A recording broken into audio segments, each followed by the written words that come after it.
Hare Krishna, dear devotees, thank you for joining. We wanted to seek the blessings of Radha Shyam Sundar, Radha Madhav, Krishna Bhagavan, Pal Gonita, Srila Prabhupada, Guru Maharaj, and assembled devotees. So we've completed an overview of Bhagavad Gita, and now we're looking at the lessons that we can learn from each of the chapters. And we'll do a very quick summary of the chapter as well, so that we just refresh our memory. Chapter 4 is entitled Gyan Yoga, Transcendental Knowledge. And there are 4 themes to this chapter about Gyan Yoga. Now, whenever you buy something like a phone or television or anything, you get an instruction manual. So in the same way, this world comes with guidelines, instruction manual, which enlighten us about its purpose and function. And these guidelines are found in the scriptures, which contain knowledge of the divine origin of this world, of the spiritual world, which is imparted at the time of creation. So Krishna explains how this eternal educational system was originally set by himself. So he explains in the 4th chapter how he gave this knowledge to Vivaswan, who gave it to Ikshvaku. And in that way, it followed through a disciplic succession. And this knowledge is also very dynamic and is relevant and very practical as well. And that's why it is given in the Bhagavad Gita for everybody to follow. Thus, material creation is essentially a university wherein we rediscover our relationship with God. That's the whole purpose of this work, to again reconnect to God. We've broken that connection. That relationship is broken. We have to recreate it, reassemble it. As the creator and maintainer, Krishna periodically appears in the world to re-inject spirituality, remove materialistic influences, and ensure the smooth functioning of the universe. So understanding Krishna is the secret to success. So from these 10 verses, what is the lesson to learn? The lesson to learn is, Krishna explains in the 4th text, that one who knows his activities and appearance goes back to the spiritual world. So text 9 of chapter 4 says, Janma karma cha me devi. Krishna is saying, whoever understands my janma and karma, his birth and his activities, he will go back to the spiritual world. He will not return back to this world. And on this basis, we should try to read a portion of Krishna book by Srila Prabhupada every single day. We should read something, some scripture every single day without fail. Very important, because Gyan is so important. Knowledge is so important. So then let's take the next few verses. Most people, this is chapter 4, verses 11 to 15. Most people know something about religion and something about God, but their understanding can often be quite hazy and confused. I think God is an old man with a beard. Sometimes people say like that. However, when transcendental knowledge is received through the eternal education system, one gains an accurate understanding.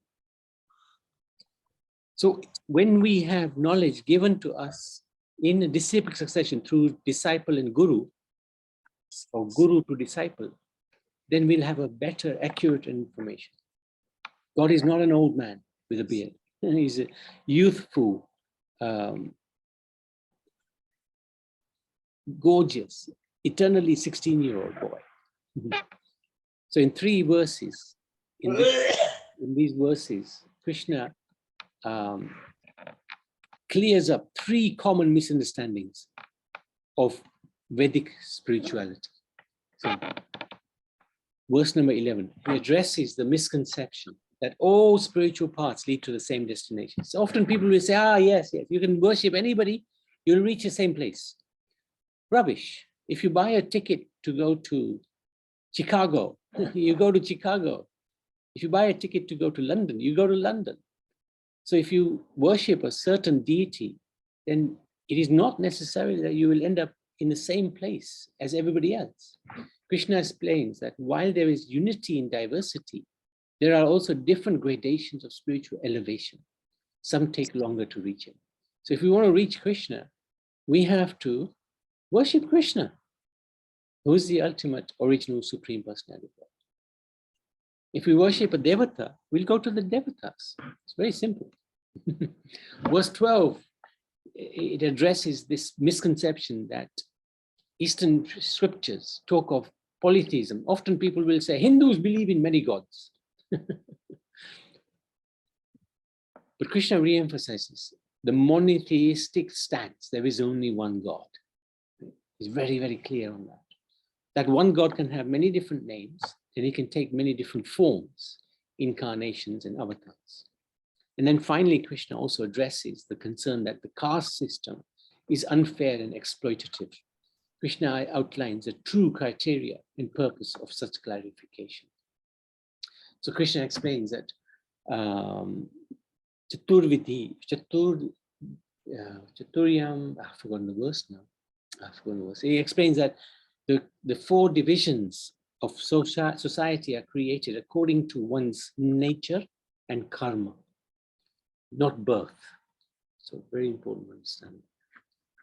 So lesson 16 from these verses is Krishna indicates that he reciprocates according to our commitment to him.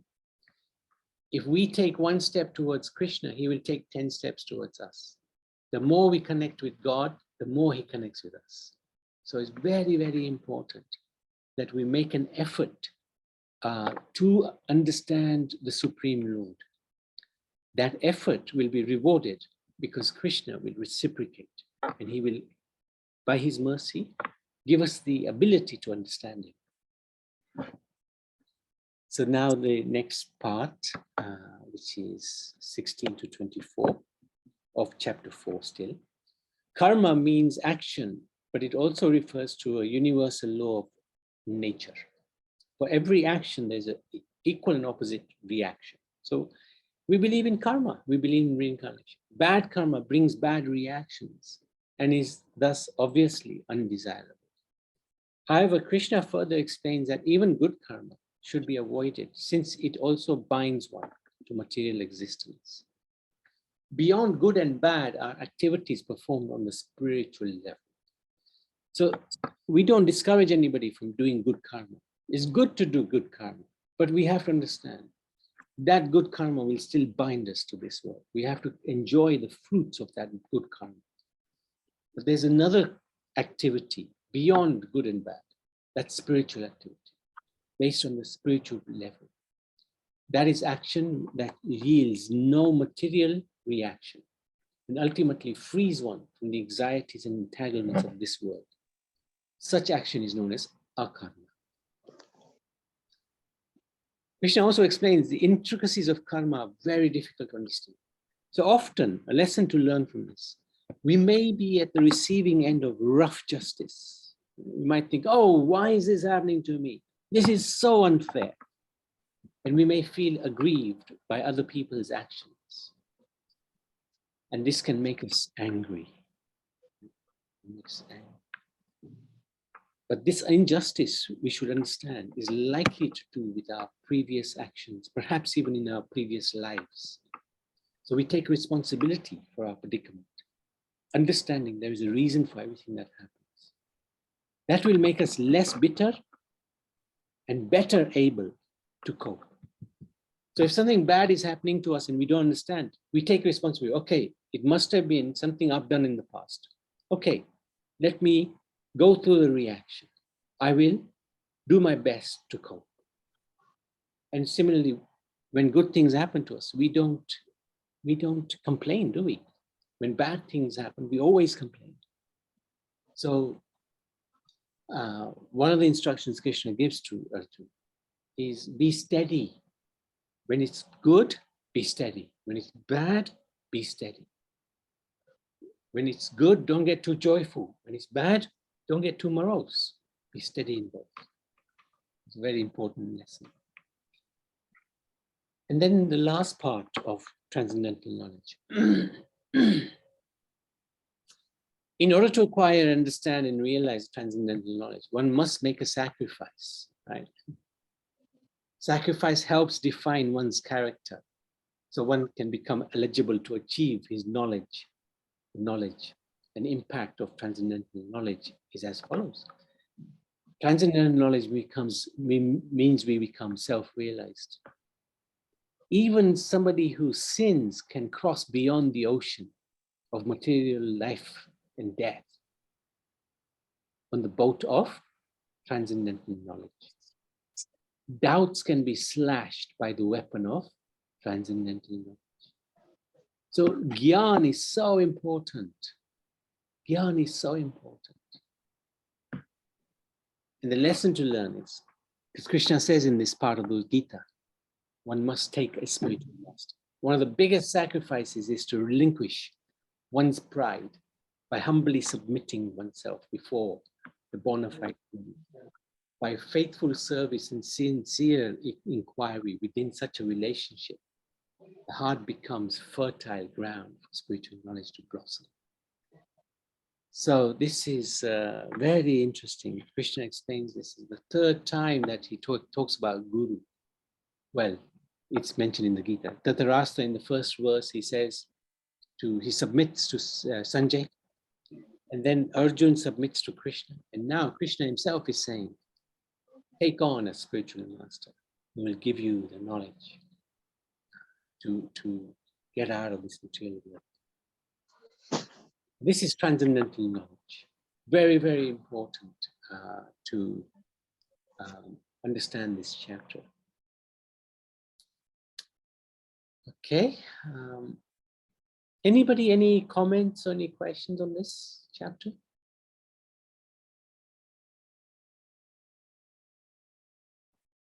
Okay, let's go to the summary. Yes, read Krishna book every day. Take one step towards Krishna. He takes so many towards us. Be responsible for our situation and take a guru. And inquire him, service, perform seva for him. Chapter 5, Karma Yoga, Action in Krishna Consciousness. First 12 verses are summarized as follows. Despite Krishna's explanation in chapter 3, Arjuna still considers work and renunciation to be mutually exclusive parts, i.e., either you work or you renounce. Either you work or you don't do anything. But then Krishna says, no, wait a minute.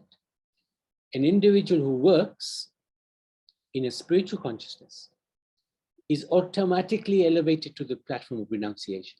So if we are working, we're doing something, but we're doing it in spiritual service, seva, that is renunciation. Because we're no longer on the material path.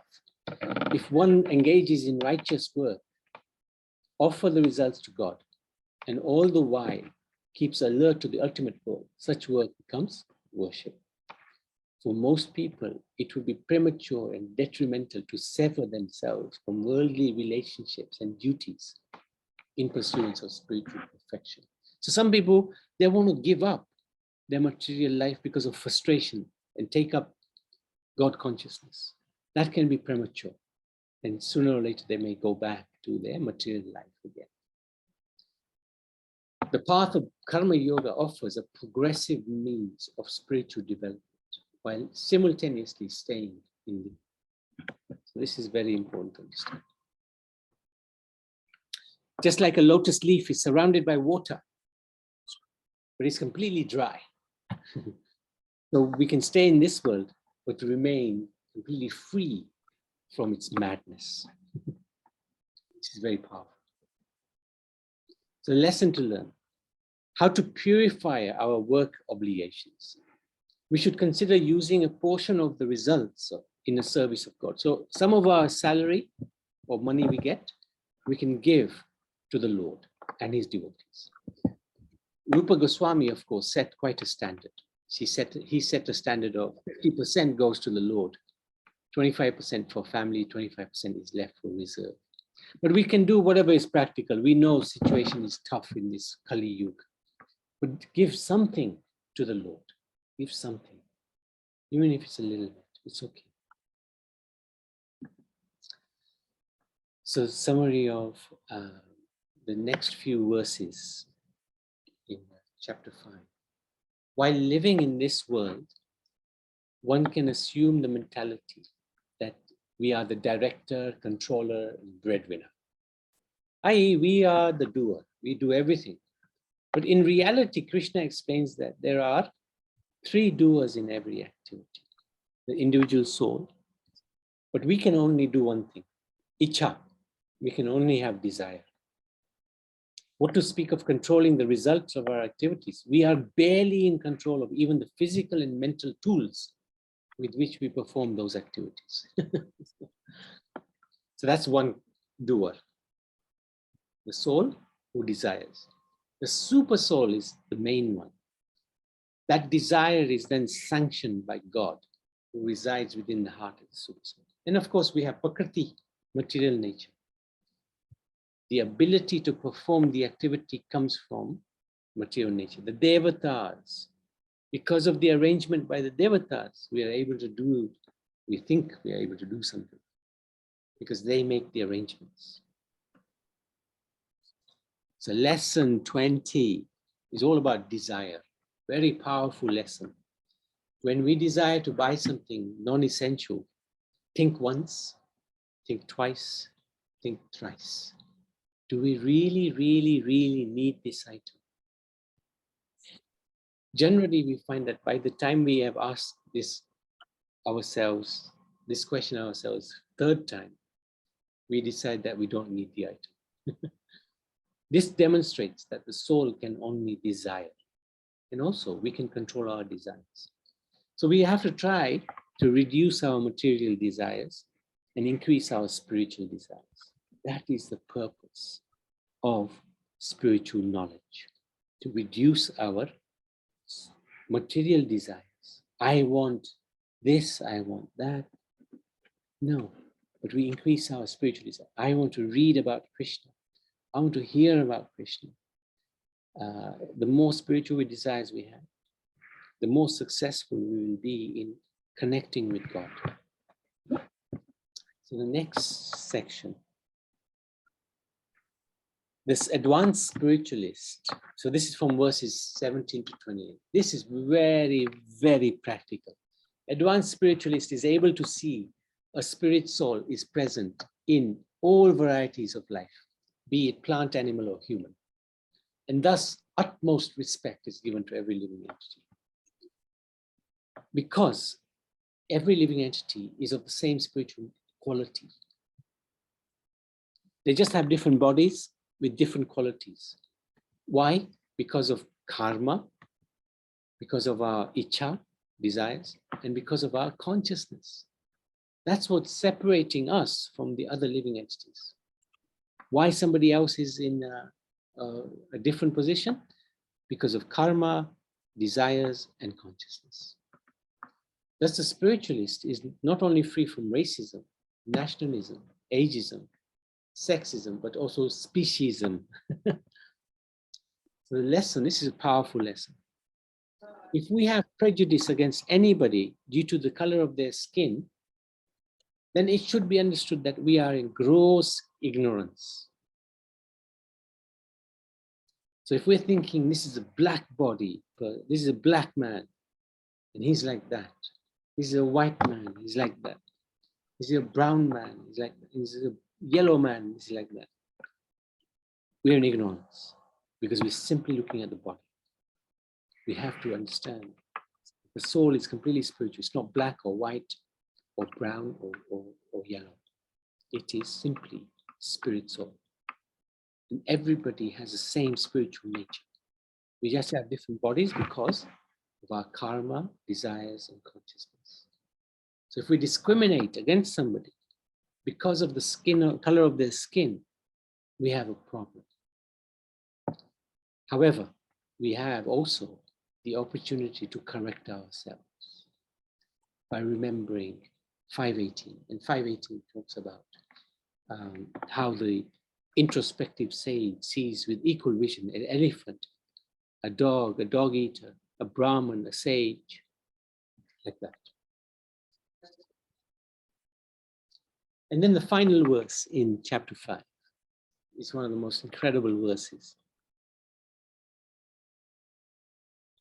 This chapter emphasizes the temporary nature of our stay in the world. We come into this world with nothing, and we leave with nothing.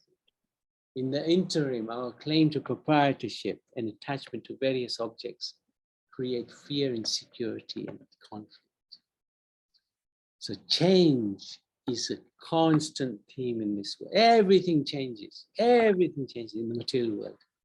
Our relationships are changing, our environment is changing, possessions are changing, our desires are changing. To the extent that we developed a sense of detachment, understanding the Supreme Lord to be the proprietor and ourselves simply caretakers, so that to that extent we can experience a sense of peace. 529 is the peace formula, where we have this sense of detachment, understanding God to be the proprietor and us as the caretakers. Then we don't have any problem. We will be at peace. We know God is the enjoyer of everything, and He is the benefactor of everything. Then we are at peace. When we feel stress about a particular situation, so the lesson is a good lesson, because stress is a horrible thing at the moment in this world. Everybody's stressed out. When we feel stressed about a particular situation and not at peace with ourselves, try to analyze the reason for the stress. With a sense of detachment, understanding our caretaker position in this world help us reduce the stress of the situation. It will. Because we usually stress because we've lost something or about to lose something. That's the reason why we're stressed. We're always anxious about the past. We're worried we made a mistake in the past, and we're worried about the future. We never live in the current, present situation. So try to avoid stress by understanding that we are caretakers in this world. If Krishna wants to take everything, that's his prerogative. If he wants to give everything, that's his prerogative. Everything is still his. So, summary of the lessons: we should consider giving some of our income to Krishna. When buying non-essential items, we should consider, do we really need it? Any prejudice against anybody because of their skin color shows we are in the mode of ignorance. And when we're stressed out, analyze the reason for the stress. So, yes, Barbara. Hare Krishna, Prabhuji, all of this, when you said prejudice against the skin color, so gross mode of ignorance, I can remember in the past when we came to this country and we were living like opposite white family, and they used to say all the time like Paki, Paki, Paki. Yeah. And it was so much disturbance and upsetting. We didn't know why he was saying Paki, Paki. And I can remember I was very sorry all the time. And you pass by and says, Paki's going, Paki. But now thinking that way, and when you think this now, it says, it's now in this country, everybody's same, like all the colors, they don't prejudice anymore. I think so. It's less, definitely less. It's gone more or less now. More people are friendly now. Yes, it's a lot less. Even I have got so many African living African community live in my state. Then we are all friends, and even we are friends with the white people. Correct. Well, it's definitely, it's shifted. I think people also begin to appreciate that, we sort of living together. Why would we live in, in constant dispute with others? Yeah. So. And it's good when you said we have to donate some of our salary, which is very good. We have to do little bit, whatever we earn, we have to give little bit to the God Krishna, or help someone. We can, yeah. Thank you. No, thank you so much. I won't go into chapter 6 today because that's going to take some time because it's quite a lot in there. And unfortunately, I've got another session straight after this session. Ugh, too many Zoom sessions at the moment. So we'll close there. Srimad Bhagavad Gita ki. Oh, Shiv there, Prabhu, anything you'd like to add? Oh, thank you, Prabhu. Thank you. Very nicely explained. Very nicely explained. No, thank you. Oh, Naniben. Yes, Naniben. Hare Krishna, Prabhuji. Yes, I know the 3 doers of action. Yes. And there's 5. There's Is there 5 places of action? Yes, that's correct. They're slightly different. How they connect, I can't remember exactly, but we did reconcile the 2 causes of activity. That's chapter 18. There's 5 places of action. 3 doers I understood, and the 5, I always get confused with the 2. Yeah. That was the endeavor, the I think place of action. Place of action. That's right. Place of action, and there's also soul and the super soul. They all come into it as well. Super soul as well. Yeah. Hey, you got a good memory, Naniben. Because I'm confused, I don't understand. No, it's not easy to, especially when you're confused, you don't remember. So well done. How it's reconciled, basically the place of action and the endeavor are together. I think that was the way. Yeah. Place of action is the material world, and the endeavor is also combined because the endeavor is the demigods facilitating the action by manipulating material nature. So those 2 are combined. I think we did reconcile it, and I can't remember the exact reconciliation at the moment. But the if you remember at stage, anytime, let us know. Yes. Okay. Thank you. How is Mataji in India? Yeah, she's still there. Yeah. Yeah, she's back next Wednesday. So. Oh, okay. And you're feeling better? I've got, I think it takes me a bit of a time to get to my own self. But when the pain comes, that's when I can't do anything. You got to take the medicines. Yeah. Medicines, yes. And you have to take medicines. It doesn't act immediately. But anyway, let's hope.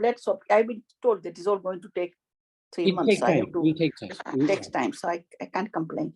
Yeah. It takes time. Yeah. Sorry, it takes time to recover. Yes, Mataji. Yeah. We wish you well soon. Yeah, wish you well. And you sound very good, actually. So yeah. Would you like to do the nesting the Kavach? Yeah, let me try. Oh, let me stop recording. Srimad Bhagavad Gita ki jai.